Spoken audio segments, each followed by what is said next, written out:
mucho gusto. ¡Ay, qué fabulosa!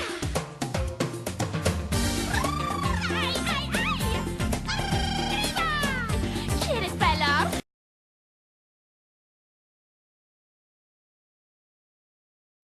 Hi, in this segment I'd like to explain my scientific theory on how the personalities are more physiological in nature. And I wrote in depth on this a couple of years ago in my book, The Seasons of Astrology, how your biological clock is the link to your sun sign personality. Basically, what I was talking about is that, well, let's just start with how did astrologers before explain how Capricorns are Capricorns, how Leos are Leos? It was always attributed to the seasons. They always tried to make some corresponding link from the seasons, the harvest, the plants, the cycles of life, and how that is somehow why each sign has those corresponding personality traits. And I'm sure there is some merit to that. However, I wanted to know, how does the gravitational forces, or what is affecting our human bodies physiologically, that we all seem to have some similarities in personality or in physiological patterns?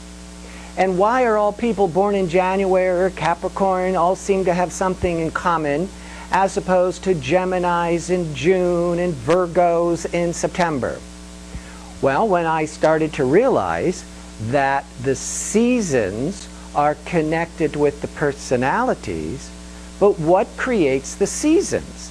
Well, the seasons are created, the differences in the seasons, the weather of the seasons, are all based on the different amount of light and darkness.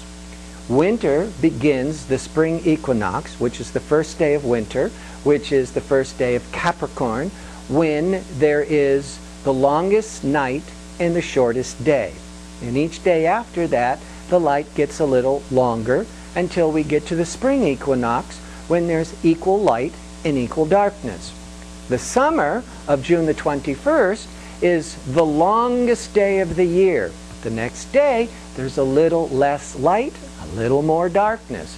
By the time you get to the fall equinox, on September 21st, which is the beginning of Libra, we have equal darkness again and equal light. But we know that Libras, which is the beginning of the fall, Libras are the exact opposite. Well, they are the exact opposite, literally, but they're so different in personality to Aries, which is the beginning of spring. But the beginning of spring, it's equal light and equal darkness. And the beginning of autumn, it's equal light and equal darkness. Why is the personality so different? And that's what I explored in my book. First of all, what does light represent? Light represents the individual, the ego, the self. We feel safe when it's light. We feel confident. We feel vibrant. We go out into the world. That's the self. That's the ego. That's the individual. The darkness represents when we turn inward. Darkness is our fear. Darkness is more of the unconscious. And darkness will deal more with the collective, impersonal energies of life, such as the state and the government and the church, or any kind of institutions, educational institutions. So kind of those outer world structures will represent the dark, but the ego, the self, the individual is the light. So on the first day of winter, if you're born on the first day of Capricorn, or into December, into January, in the time of Capricorn, you will be born with your biological clock being programmed with so much more darkness than light. Well, basically that means that you are much more comfortable with the collective, with the impersonal, with the business, with the state, with the government. But that sense of self is small. The light is small. The sense of independence. but it's growing. So by the time you get to Aquarius, the light is a lot more, and it's struggling against the system. This is why Aquarians are often so rebellious towards the system.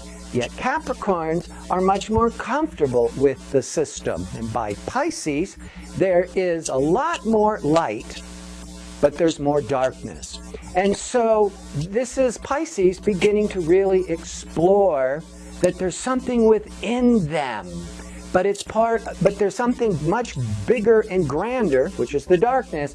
And so Pisces are often, very religious, very spiritual, that they're always seeking within, who am I? But in context, that there's something bigger than the self, because they were born with the darkness still stronger than the light. Which takes us to the difference between Aries, which is the first day of spring, versus Libra, first day of fall. Because Aries, you start with equal light, equal darkness. Equal light of this, who am I? I want to shine. I want to do my own thing. But it's in context with, got to be respectful to the organizations, to the community, to the state. And we have to learn how to balance it. But each day in Aries, there's more light and more light. So Aries are struggling with trying to learn and identify, what is this light? Who am I? You mean I'm special? And a lot of Aries, when they get trapped in that, in their immaturity, or less developed Aries, they're like mesmerized that they're so important, or that the individual is so seductive. By the time we get to Taurus, there's more comfortable with more light. And that's why Tauruses are still self-absorbed. If we look at, they're still learning about the light, but they're noticing other people. And Tauruses are much more sensual, physical people. They're not so wrapped up in themselves, but they're wanting to see how they relate to other people. Now, what's the difference between the Libra and the Aries? Well, the Libra, equal darkness, equal light. But on the next day, and particularly as you go through Libra into Scorpio, the light's going away. Libra is known as the sign of balance. And so as we get to the fall equinox, Libras have been very comfortable with this, with the personal self, with the ego, and now the darkness is in balance, so they're also much more comfortable with the collective, with the impersonal. So they're very social people, but they want harmony and balance. And what's going on here, the difference between Libra and in Aries is the light is growing. So they're like, they're seduced by what is this power of individuality, versus the Libra is they're losing the power, they're losing the light. And so Libras, the sign of balance, they don't want to go out of balance. They know that the collective and the state and the government and organizations are important, but they don't want to lose the self. So Libras are always trying to keep the status quo, keep the balance. Aries could care less about the balance. They're trying to discover what is this new light force of the self.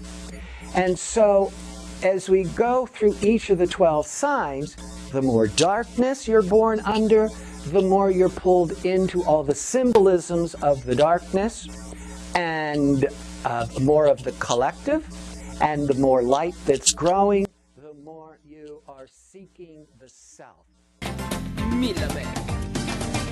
believe in dreaming, shooting for the stars. Baby, to be number one, you've got to raise the bar. Kicking and scratching, grinding out my bed.